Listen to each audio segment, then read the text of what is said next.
It's nothing, sweetheart. I love you too much. I'm so grateful for this.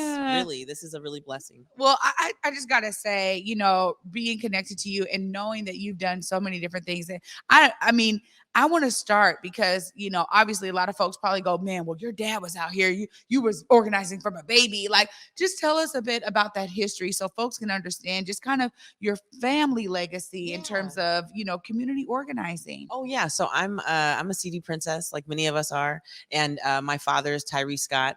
My dad was a union organizer, the founder of IBEW, and behind integration in unions. My mother, people don't speak on her legacy, I think, just because of the way women often aren't recognized. But my mom was the first woman to become an electrician in the state of Washington. Wow. And that had no relationship with my father. That's just how she worked. She talks, how she put it is, she had graduated from college and she knew her mind worked and she just wanted to see what her hands could do. Wow. So you really come from like a strong legacy in terms of it when people say it's in your blood, it's in your DNA. Oh yeah. And it's really something that you have leaned into. Tell us a bit about how you've taken that legacy on yourself and some of the things that you've been doing to stay connected to community and organizing. Yeah. I would say the first thing is just really understanding how much you become your parents. Both my parents have transitioned already. And so I'm in a place where it's just me raising myself and recognizing who I really am. And who I really am is just them, but also totally different, right? I'm into astrology. So my mom's an earth sign, my dad's an air sign, and I'm water, right? We're very different. But at the same time, when it comes to my ability to speak to people, that is both of them. And then my ability to see that we all are interconnected and we have to work together is absolutely a part of it. And for that, I would say how I show up in community is if I interact with somebody, I try to really take on who they are. I think some people would say I'm an empath. I've never described myself that way. I don't know if I am. How I would say it is if I can feel there's something of concern, I'm going to help. Right. Because what else am I here to do? If not be in direct relationship with the people who are in my immediate tribe. If I don't take care of you, then what am I doing? Literally, what am I doing? I could go somewhere and make some money some other place. And I've done that before. I could reach real far and I could figure out how to connect across the world. And I've done that before. But what I've realized is if I really pay attention to the things around me, especially with a 5-year-old, I can make a difference in how his life is expectancy is meant to be, right? I tell people all the time, I don't do stuff for other people because I'm just trying to take care of other people. My son has to be a part of this community. If this community is not a healthy community, am I even being a mother? Right? So I'm here for it, is my point. I'm really here for it. Well, you show up and you show out. Just during the break, you was like, oh, hey, I got some stuff for you. Amazing flowers that smell beautiful and a journal here. For those of you who don't know, I do journal, particularly in my spiritual work. I'm just always taking notes. So I appreciate all of this. But also, too, I really get to see you be you in community. And it's something that just last night we were working together and you were just sharing with me your insight about how important our work is in community in terms of healing our community and how that needs to be funded in a way that allows us to do just that. I really appreciated that. When I tell you, I'm going to carry that with me. I carry it forward because I agree. And that kind of brings me to the work you're doing now with this amazing, set of individual organizers in the Covenant. Tell us a bit about what drew you into that work and what kept you there. Yeah, I'll credit due to Elijah. I want to say Elijah Muhammad, but it's not that one. I'm talking about Elijah. Elijah's Lewis. Name is Lewis. There we go. So Elijah called the community together in a way that is really a blessing of his youth, right? To have that kind of faith in community, to say, I'm just going to put out a and see who comes through. And he has great connection and he shows up for people. He's a Scorpio just 2 days prior to me. And so he pulled people in a way that it started a conversation. And the first meeting, we just vibed on what it was to collect as a community. The second meeting, people went around and introduced themselves. And I'm a real solutionary, right? The way my brain works is really I'm not here for nothing, but how do we fix it moving on, right? Yeah. I'm an Aries moon. That's my astrology talk and I do it all day. So I would say that at the end of that meeting, I was like, oh, we should have some kind of a community understanding that is present for the tribe, and we can present it at MLK because we got enough time. And KL with Shannon was there, and KL always makes me think like I can connect it all the way to MLK Day. And MLK Day carries such weight in our city because, as remind me the young woman's name, Sade, what a pretty name. That Sade was saying that way that we have the I lost my thought. Sade was saying that we're named for Martin Luther King. Yeah. It's so funny. I have this little itty bitty city pin that Larry Gossett gave me, I'm sure. And truly. And I'm just grateful for the way that we've been named for a Black man. It's the only one in the country. Yep. And so we honor who he is, and the opportunity that we get to bring the covenant to this conversation. The covenant is so funny because I linguistically, I don't know what covenant means. And so there's a part of me that really struggles with even owning that word. But the way the words come together when you read them all at once is such an easy path to follow, and a way to experience what you really want from others as you go out and, pursue your own path. Yeah, truly. It's for me, it's one of those things that there was a young group of organizers and we were like, we need something. It's like we need a set of principles. Like, what does it mean to be in community? Like, what kind of agreement do we have in community that says that this is who we are and who we're going to be? So it's funny because it took on a life of its own, and it started now almost 3 years ago. And it was like these ideas that we say things a lot, right? Like we'll say something about Sankofa, and then like, oh, we look back to look forward. And so we talk about protecting our community. We talk about holding each other accountable and be responsible for our actions. But there was a lot of little sayings that I think happen, particularly in Black communities globally, that are really connected in an interconnected kind of I always think ma'at kind of way, which is this need for interdependence, right? Like there is something here energetically where we all need each other, yes. Right? And when we think about love being the greatest magnitude of energy that one can put out in the world in these vessels, it really is giving, seeking nothing in return. So how do we in community embody that?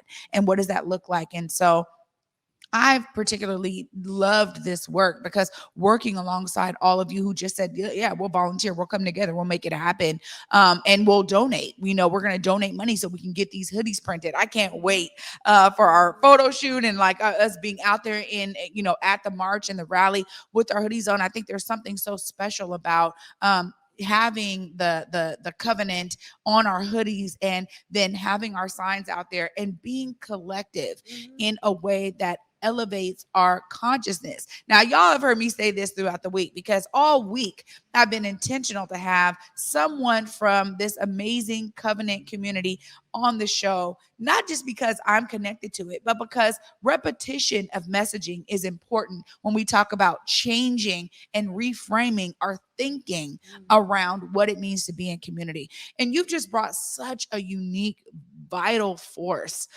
to this space that I just publicly want to thank you, Eula. I mean it.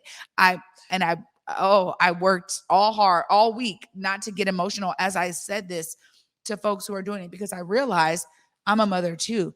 It's still time. It's energy. It is our life force that we're giving to this. But I love knowing that we're doing something and that we're saying, there was maybe a void that needed to be filled. And now everyone I talk to about it is like, oh my God, this is what we need. This is what we need. Right. So I love knowing that we together really have already unified on covenant principles. And I just thank you so much for all that you've brought into that space. It's easy to do. Honestly, I would say that, when it comes down to how, the idea of treat others how you want to be treated, if you really pay attention to yourself, then you can show up for others. I've done a lot of care for myself in the last few years. I lost my husband and my mother in 2020. And so it was just one of those things where I had to reframe for myself what it was to be like what my tribe really looks like, because it extends further than what I thought it was for a very long time. Right. And it shows up for me. My point is, people show up for me left and right. People look out for me. And it would be selfish of me not to like be so aggressively in response to the care I've received.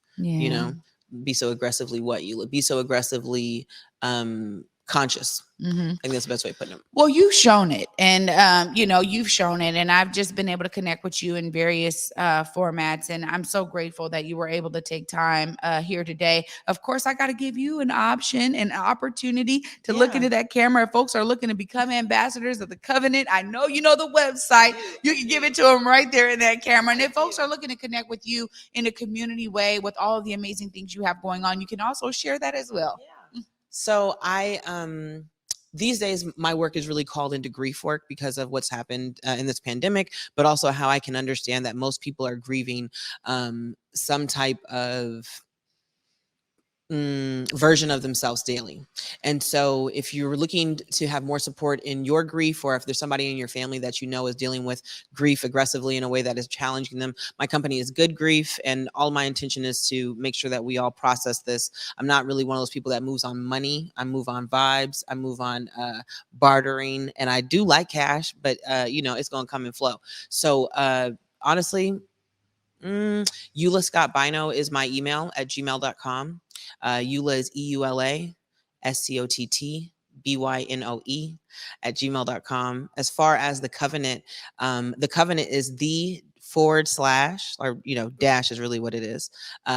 Covenant at I'm doing it wrong. the-covenant.org. Simple as that. And you can go on there and read the principles. You can sign up for it. We'll keep you in contact with how we are going to move forward as a collective to make sure that we show up for each other, because I had a morning. Can I tell you about my morning? Nah, come on. So this morning I'm driving my son to school, and I have a friend in the car because I'm taking her to the airport after this. I'm showing up for my tribe as best I can at all times. And we see a man literally taking a stick to a man who had called him, a word that I don't know if you want to use on here, but I spell it Negus, right? And it held so much power as he threw that word that now this man is taking a stick to him, right? And I had to pull over and be like, bruh, you got to cut it out. You can't be this bothered by a single word. Also, my son is in the car. We're driving by. We're experiencing this right now. You've got to show up for yourself. You've got to show up for other people, right? But also, this man that you're doing this to is a homeless man, right? This is one of those positions of you have power and he has nothing in this position. He has one word on you, but you are opening a business that's yours. And this man is, and you don't know this person, I promise. And you are, this man is homeless in front of your space. It's not the same. You know what I mean? The power is in you. And it was really interesting to feel like, called to like park my car and pull all the way up to tell my son not to pay attention because he was still buckling. And so, I shouldn't have even been driving yet. But Spirit calls me to move like that. And it was a trip. Moral of the story is it was a trip. And the covenant is something that makes me want to speak up in those situations. What originally came into place was the second event. Auntie Jacqueline had said that she experienced some young women that were challenged to how she was supposed to respond to their actions because they were inappropriate. And, we all have to be active sometimes. And it's nice to have the covenant put it together for us in a way where it's easy to think, how do I handle the situation? Because it's not about, it's about finding peace for all people at all times, right? My dad's motto was no separate peace. And so, we're all there's just no other way to go around it. I went on that long spiel, y'all, because it's something I do, but I'm going to wrap it up at that point. Well, Eula, no, I thank you for sharing that because you are so right. It's not just about us living it privately. It's publicly. What does that look like? And how do we set examples for these covenant principles that we are all saying are necessary in our community? We know they're necessary in communities across the globe. And we're going to do something about it to not only, have the messages permeate here locally, but what can we do to inspire other cities in the nation across the globe, internationally, worldwide, to do this work. So I thank you for sharing that because it is something that we do have to do publicly. And particularly when we have young people around us, we're setting an example and setting a tone for them. And if we want to really make our communities better, we do have to address the situations in the moment. So thank you so much for sharing I told that. 6 grown men what to do. It is. And then I wanted to add too, just that, for me, a big part of this too was the passing of Devon Pickett. Yeah. I really respected the man. I see great value in him. and I honor and respect his wife. I think she's just a powerful woman. And when Elijah put out this call, it was the idea for me that I could have his death not be in vain, and I could be active in the solution around it. And when you said the thing about worldwide, it made me think about how I'm talking on the phone with my cousin who lives in London, who's from Oakland, and I'm telling her how I've been in relationship with the healing as best I can in community of Devon Pickett's piece. And she was like, is this like a postman? Is this like it's like down by grocery outlet? Girl, how you know about Devon? Oh, wow. So she had just heard about him from another person that she was in relationship with that grew up in the city. And she's, on the other side of the world. So it's truly all connected. Yeah, it really is. And I just thank you for upholding the principles, for living them, for exemplifying them publicly. We need that. I'm done. We gotta be done. We need that. No, I appreciate it. No, I mean that, because everyone doesn't do it. And so when you recognize it, when you see it, you got to speak up about it. Well, they're not at capacity. Well, it's true. And so we got to build that up too. too. We're just gonna bring everybody up to capacity. It ain't no easy. Ain't nobody got my parents. Yeah, there it is. Oh, Eula, this is amazing. Thank you so much for being here. My goodness, you all.